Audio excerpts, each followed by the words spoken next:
What's up, guys? Richard here, back with another episode of our Cosmic I Ching series, where we're exploring this very unique or revolutionary, in my opinion, book, the I Ching Oracle, the Cosmic Way. And if you're into human design, if you're into gene keys, it's absolutely essential, in my opinion, that you read this book, that you get a feel for what's really going on, for the cosmic view of all the hexagrams. And here we're on a very interesting hexagram, hexagram 50. And just before I start, I want to tell you something interesting about this hexagram. So the most widely known translation of the I Ching is the Wilhelm Bain's translation. Wilhelm originally translated into German from Chinese. You know, he studied with the Chinese monks and sages and everything, and was able to translate that into German. And then, you know, Carrie Baines translated into English. But what's important is Carl Jung actually wrote a introduction to that version. It's a very quite famous introduction. And during that introduction, he relates how he did consult the I Ching about its impact on being introduced to the West. And the I Ching indeed gave him this hexagram, the Ting, as a response. Now, if you're familiar with the gene keys, this is very interesting. If you're familiar with the gene keys, the 50th city is indeed harmony. It's indeed harmony.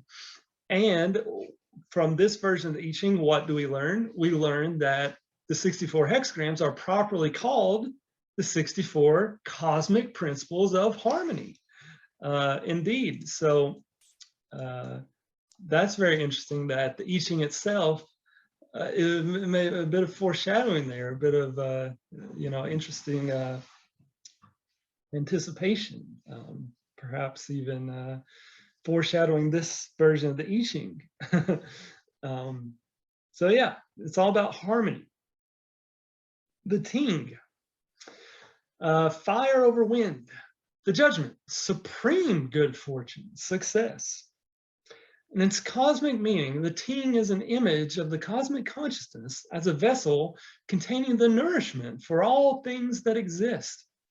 This includes the helpers that make all things grow and flourish. The Ting is also a metaphor for the cosmic truth we learn from the sage.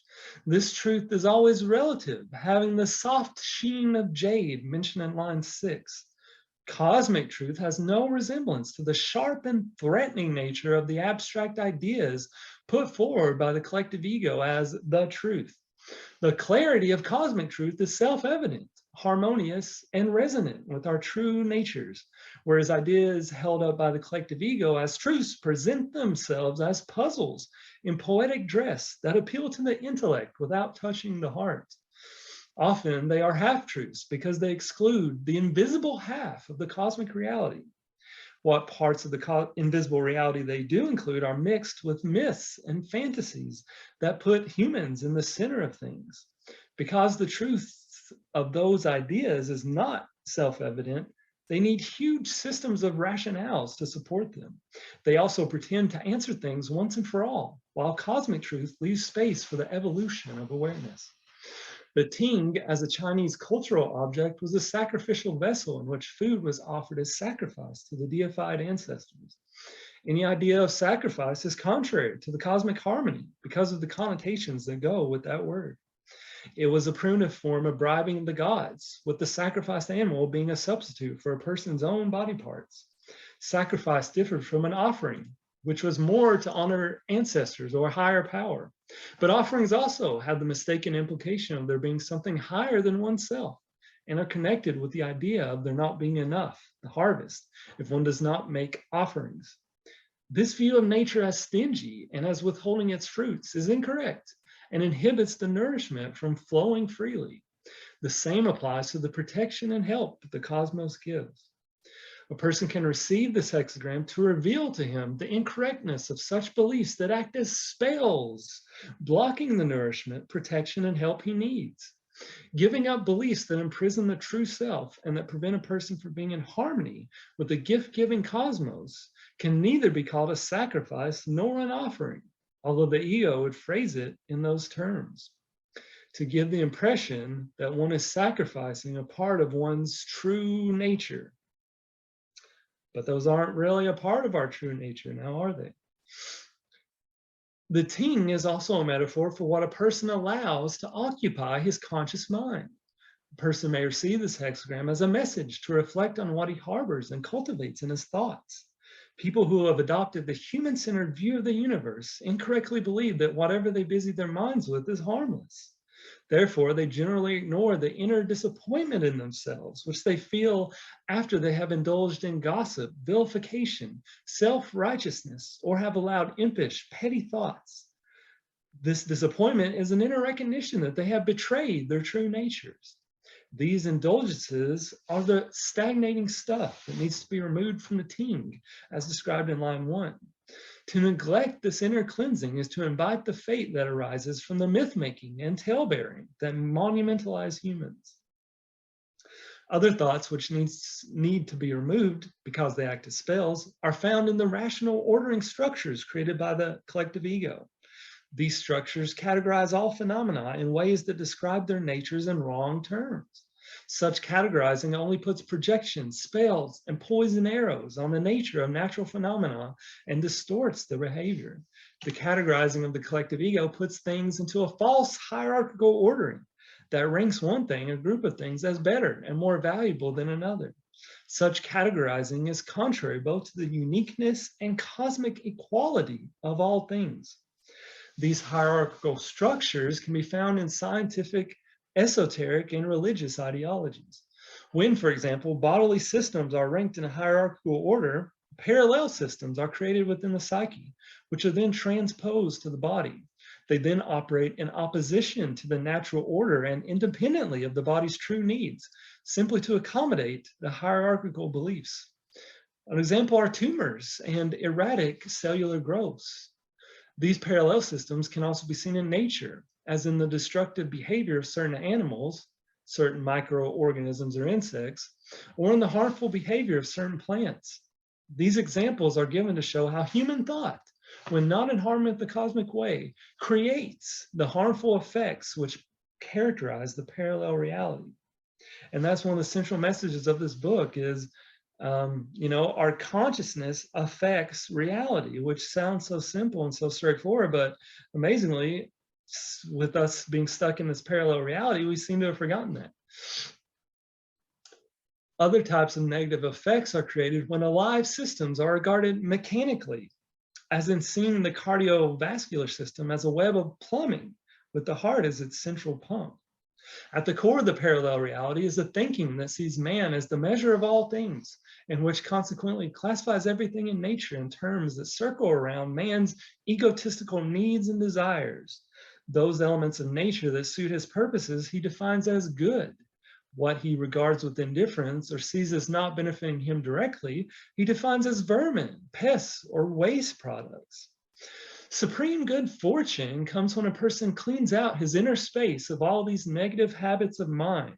Other types of habitual and destructive thought include projecting what ought to happen and how, when, and why.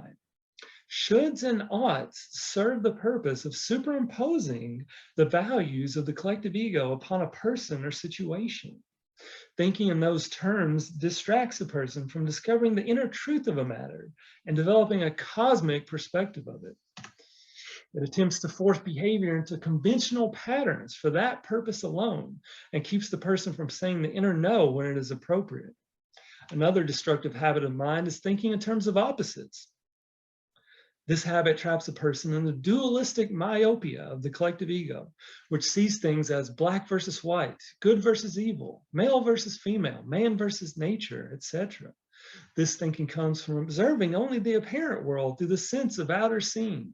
Such thinking, which excludes all the inner senses, blots out the cosmic reality, which is perceptible only through our feeling awareness.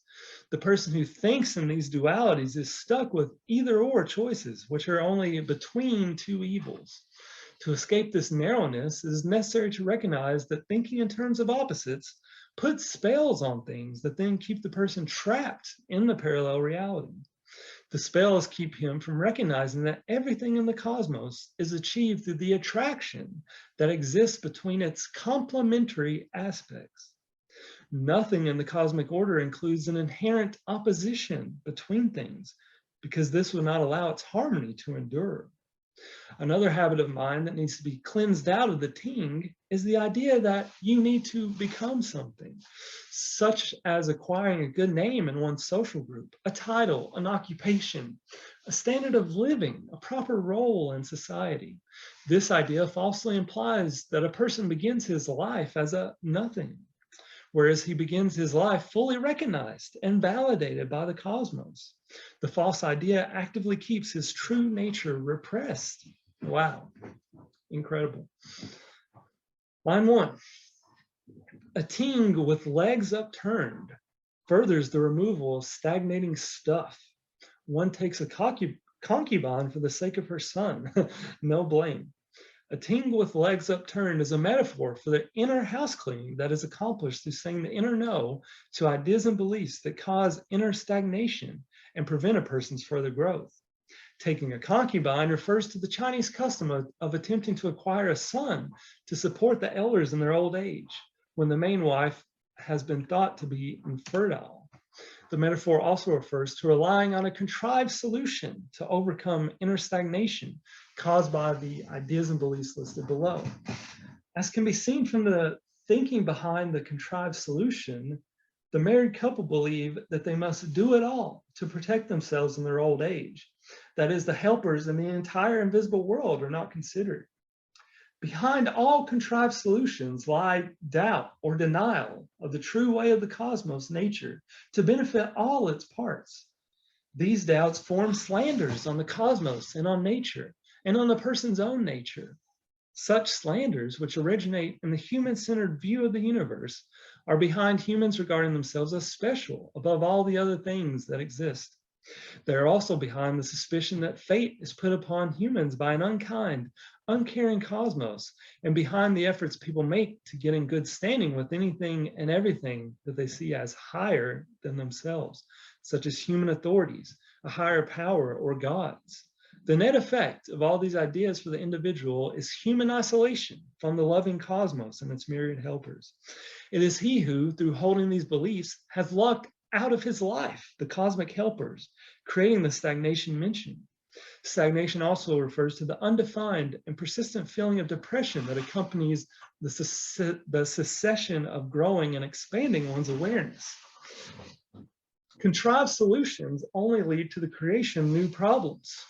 What needs to be identified and disposed of are the root causes of the problems, which invariably remain after all contrived attempts to resolve them have been made. An example are certain kinds of medical interventions that are based on a mechanistic view of the body. This view disregards that the body is a feeling consciousness that is sensitive to any mistaken idea about itself. The slander that the body is a mechanism that can be treated as such is often the very cause of its reacting with illness. While inviting illness, the slander also disables the body's normal self-healing abilities. The remedy is obvious: to identify and rid the body of the slanders by deprogramming the mistaken ideas and beliefs. Contrived remedies for problems created by inner stagnation can also include propitiatory prayer or positive thinking and imaging. Although it may appear that the problem has been resolved through such means, one soon finds that it has only shifted to a new area. Stagnating stuff includes the numerous images of the cosmic consciousness as a god with any of the following features. For example, having human form, having the traits of the human ego, being factional, proud, all-powerful, glorious, vengeful, wrathful, vindictive, unjust, relentless, or mental. Very interesting. Also as requiring rituals, sacrifice, glorification, or demanding to be loved and honored, rewarding anyone who is subservient, a male patriarch or partial to males, a creator and destroyer, a judge who constantly watches over one's shoulder, the administrator of one's fate, a father who is now more merciful, now merciless, now loving, now indifferent, someone who makes deals and with whom one can bargain, an arbitrary and capricious force to be feared. No blame refers to removing these slanders on the nature of the cosmic consciousness. When we take them away, its true nature is able to reveal itself as loving, nourishing, harmonious, brotherly, sisterly, modest, supporting, and just. Line 2. There is food in the Ting. My comrades are envious, but they cannot harm me. Good fortune. Food in the Ting refers to someone who possesses and is centered in his true nature. As a consequence, he has inner nourishment from the cosmos. The sage and the other helpers that people who follow the emptiness of convention or beliefs lack. They inwardly sense this fact and are envious. They may also be envious of his connection with the sage, his creativity, his ability to give expression to his uniqueness, his knowledge about the cosmic way, his inner independence and stability, his loyalty to his inner truth, and his refusal to be intimidated by others. His best protection is to remain firm and neutral within himself, while saying the inner no to the ego in them and asking for cosmic protection and help. Then the others will not be able to harm him. This line can also reflect a person who is teaching the I Ching or who is teaching anything to another who may be intelligent enough but is unable to understand. The teacher may be flattering himself that he is treating the other as an equal, thus turning the cosmic principle of equality into an abstract principle, and therefore is insensitively presenting the information in the way he himself understands it, but out of reach of the other's understanding. This behavior clearly comes from the ego in him, and therefore invites both envy and hatred that block further communication and give rise to harmful projections. A true teacher recognizes that people have different backgrounds that cause them to have slight differences in the ways they interpret and use words. Therefore, he is patient in building an adequate background for understanding. He does this with respect and patience for those who are learning. A teacher who allows a sense of superiority to infect his teaching needs to apologize to the sage for misrepresenting it and to rid himself of the ego aspects that are causing it, such as the self-image of the teacher. He then needs to remove any projections, spells, and poison arrows he has drawn from the other. This line can also refer to a person who is envious of another because of what the other person possesses outwardly. Such a person mistakenly believes that there is such a thing as possessions which one has a right to. A person may possess something, but that does not grant him a right to do whatever he likes with it. The idea of having rights is a purely human construction, because everything a person possesses is either a gift of the cosmos or has been stolen from the cosmos through contrivance or other wrong means. The gifts that come to a person whose attitude is in the right place cannot be taken away. The person can only lose them if he loses his modesty. This line can also warn against boasting of being favored by God, heaven, or the sage. To be thankful is one thing, to boast another. Line 3. The handle of the Ting is altered. One is impeded in his way of life.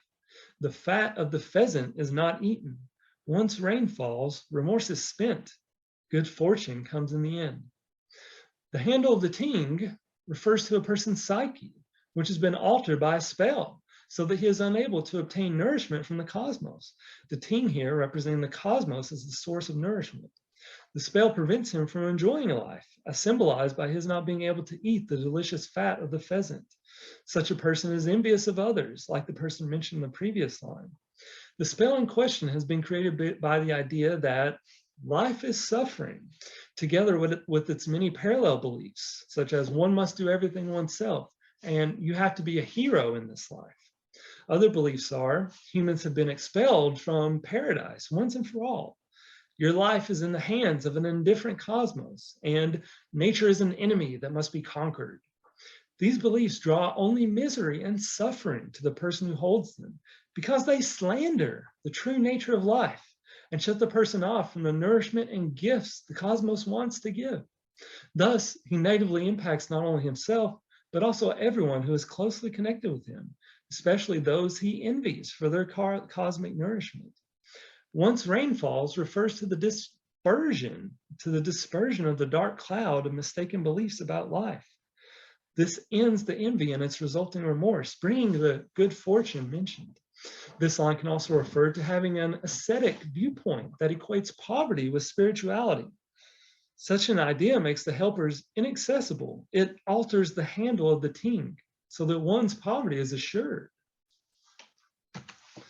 Line 4. The legs of the ting are broken. The prince's meal is spilled and his person is soiled. Misfortune.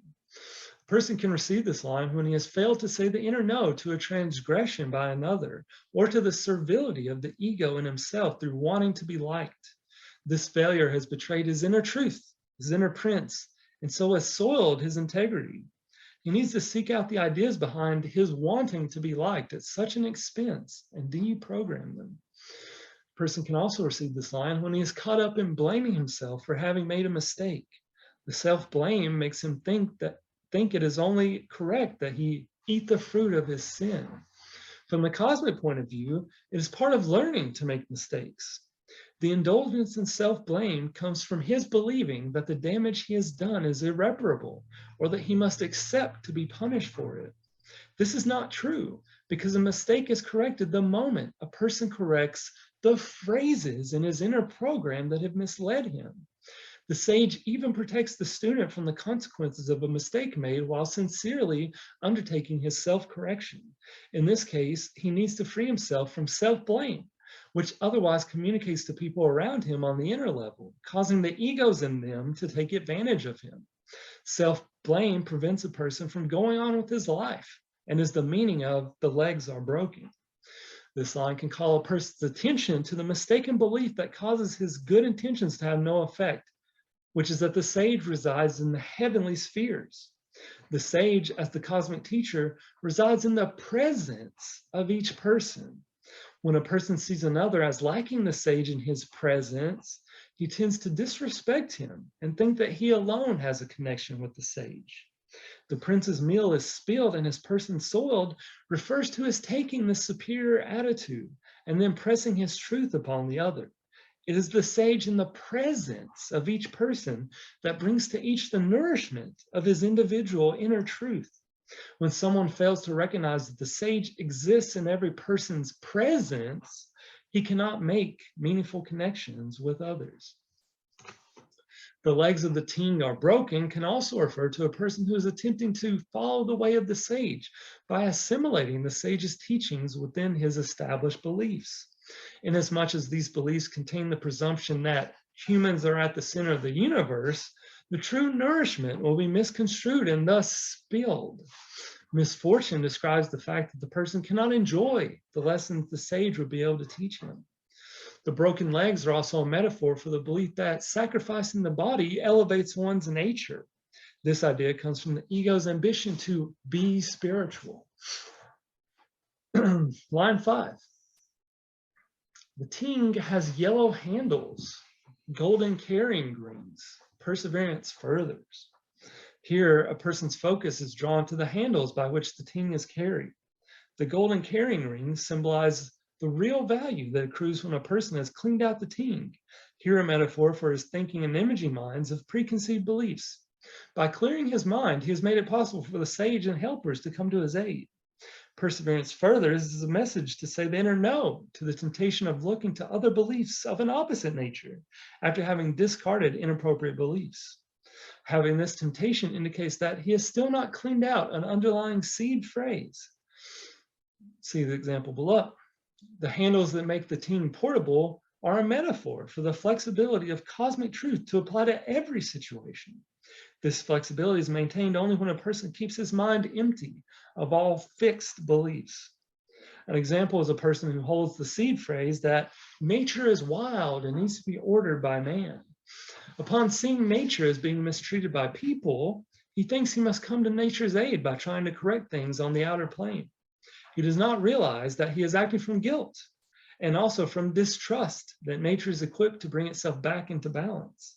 If he will first rid himself of the above-mentioned seed phrase, which is a projection, spell, and poison arrow put upon nature, and then free himself from the projection and spell he has put on himself, because we humans have caused problems, we need to fix them, that's the spell, then the helpers that restore balance in nature will be freed. He also needs to say the inner no to his guilt. You see how these spells and seed phrases work? They affect your entire reality, and they project themselves into reality. But you know, the seed phrases, they're not true. You know, that's the thing. We have to realize what's true and what's not, and realize the power that words have, and the power in you know, negative words, negative phrases, negative images that can project themselves into reality if we're not careful. The golden carrying rings can also refer to a person with a pretentious self-image, to the effect that he has been designated to judge others on God's behalf. Assuming any authority to judge others by categorizing them as good or evil creates misfortune. Perseverance furthers in this case refers to the need the person has to rid himself of that magnificent self-image. The golden carrying rings can also refer to the peace that a person believes he is creating by following a spiritual duty to turn the other cheek to another's bad treatment. By doing this, he gives the other his inner permission to continue and suffers an increasing loss of self-esteem every time he allows the transgression. He needs to free himself from the mistaken idea that the sacrifice of his dignity and self-respect can ever be correct or have a good effect. He may also need to say the inner no to his self-image of the peacemaker. Line 6. The Ting has rings of jade, great good fortune, nothing that would not act to further. Here, the Ting is an image of the intrinsic space each person inhabits. Its rings of jade is a metaphor for the sage that is in every person's presence. When the ego in another is trying to dominate the relationship, the sage in that person's presence can be asked to intervene to displace the ego and thereby enable a meaningful connection. The sage in both his own and the other's presence can be asked to bring whatever helpers are needed to help with the situation. The Ting has rings of jade also refers to a person who carries his connection with the sage with him wherever he goes and into whatever he does. This is the meaning of great good fortune and nothing that would not act to further. Jade, which has a soft sheen, even though it is one of the hardest kinds of stone, also represents an attitude of patience and modesty that comes from seeing the cosmic view as broader rather than higher. This happens when a person has recognized his true place in the cosmic order as fully equal with every other aspect. He recognizes his reliance on the helpers for all his needs and includes them in his everyday consciousness. This harmonious attitude brings him great good fortune, and everything he does acts to further the cosmic whole. True modesty combines the firmness of the inner no in the face of what is incorrect with the willingness to put matters of justice in the hands of the cosmos. It trusts that fate, once activated by the inner no, has the correct measure. The modest person does not fear the way of cosmic justice, nor does he engage in partiality by failing to say the inner no to others when the situation requires it. This kind of modesty cannot be adopted as an attitude. It is a cosmic virtue that is fulfilled when a person rids himself of all beliefs and images by which he sees himself as special and which blind him to the dignity of all other aspects of the cosmos. Hope you enjoyed that one, guys. That was a fun one. Don't forget to like and subscribe right there, by the way. And I'll see you guys in the next one.